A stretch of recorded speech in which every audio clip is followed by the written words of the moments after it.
தாளையத்தில் உள்ள சேசுல் அகாடமியில் மெழுகுவர்த்தி ஏந்தி அஞ்சலி. உலக புகழ்பெற்ற கராத்தே வீரரும் நவீன வில்வித்தையின் மாநில பயிற்சியாளருமான ஷூஹான் ஹுசைனியின் மறைவுக்கு திருநெல்வேலி தாளையத்தில் உள்ள சேசுல் அகாடமியில் வைத்து பயிற்சியாளர் செல்வகுமார் தலைமையில் மாவட்ட கராத்தே மற்றும் வில்வித்தையின் பயிற்சியாளர் மற்றும் மாணவ மாணவிகள் படத்திற்கு மலர் தூவி மெழுகுவர்த்தி ஏந்தி அஞ்சலி செலுத்தினர்.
எல்லாருக்கும் வணக்கம். இப்போ 2 நாளுக்கு முன்னால் ஷியான் ஹுசைனி அவர்கள் இறந்த நினைவாக இன்று செசூல் அகாடமி சார்பாக இன்றைக்கி நினைவஞ்சலி செலுத்தப்பட்டது.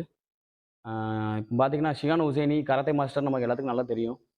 ஸோ அவருடைய சாதனைகளும், அவருடைய போட்டி போட்டி போட்டு ஒவ்வொரு விஷயமும் பண்ணணும்னு முன்னாடி வரும்போது, நம்ம நிறைய பேருக்கு இன்னும் தெரியாமலே இருக்குது. ஸோ அவர் கராத்தேல பல சாதனைகள் படைச்சிருக்காரு. ஸோ அவர் சில விஷயத்தை விட்டுட்டு போயிருக்காரு எங்களுக்காண்டி. அதாவது அவர் சில கனவுகள் வச்சிருந்தார். வில்வித்தையில மாணவர்களை வந்து ஒலிம்பிக் கொண்டு போகணும் அப்படிங்கிற ஒரு குறிக்கோள் வச்சிருக்காரு. கராத்தையை நான் அப்படியே விட்டுட்டு போறேனேன்னு சொல்லி கொஞ்சம் கவலைப்பட்டாரு. ஸோ அதுக்கு எங்களெல்லாம் விட்டுட்டு போயிருக்காரு. அவங்களுடைய மாணவர்கள் நாங்களாம் இருக்கோம். ஸோ எல்லா மாவட்டத்திலையும் அவருடைய ஸ்டூடெண்ட்ஸ் இருக்கிறோம். ஸோ தமிழ்நாட்டில் இருந்து கண்டிப்பாக வில்வித்தையில இருந்து ஒரு ஒலிம்பிக் பிளேயர் கண்டிப்பாக அங்கே விளாடுவாங்க. இது என்னுடைய ஆசை இல்லை, என்னுடைய மாஸ்டருடைய ஆசை. ஸோ 2 நாளுக்கு முன்னே நேற்று போயிட்டு வந்தோம். கொஞ்சம் கஷ்டமாக தான் இருக்குது. அவர் ஞாபகமாகவே எங்களுக்கு இன்னும் இருக்குது. அவர் இல்லாமல் நாங்கள் எங்கள் டீம் எப்படி பண்ண போகிறோம் அப்படின்னு கொஞ்சம் தயக்கமாகவும் இருக்குது. எங்களை கைட் பண்ணி எடுத்துகிட்டு போகிறதுக்கு ஷியான் ஹுசைனி இல்லை. பட் இருந்தாலும் அவர் எங்களுக்கு நிறைய விஷயம் கற்றுக் கொடுத்துருக்கிறாரு. எந்த நேரத்துலையும் சோர்ந்து போகாதீங்க, எந்த நேரத்துலையும் உங்களுடைய தன்னம்பிக்கையை விட்டுறாதீங்க, எந்த இதுலேயும் உங்களுடைய போராட்டத்தை பண்ணிகிட்டே இருங்கன்னு சொல்லி ஷியான் ஹுசைனி எங்களுக்கு நிறைய கற்றுக் கொடுத்துருக்குறாங்க. ஸோ அடுத்த ஸ்டேஜுக்கு கண்டிப்பாக இங்கே இருக்க ஒவ்வொரு குழந்தைங்களையும் எடுத்துகிட்டு போவோம். இந்த செசூல் அகாடமி சார்பாகவும், இஷின்ரி கராத்தே சார்பாகவும், வில்வித்தை சார்பாகவும், திருநெல்வேலி சார்பாக அனைவருக்கும் ஒரே ஒரு குறிக்கோள். எங்களுடைய குறிக்கோள் என்ன அப்படின்னு பார்த்தீங்கன்னா, ஒலிம்பிக் கோல்டு மெடல்.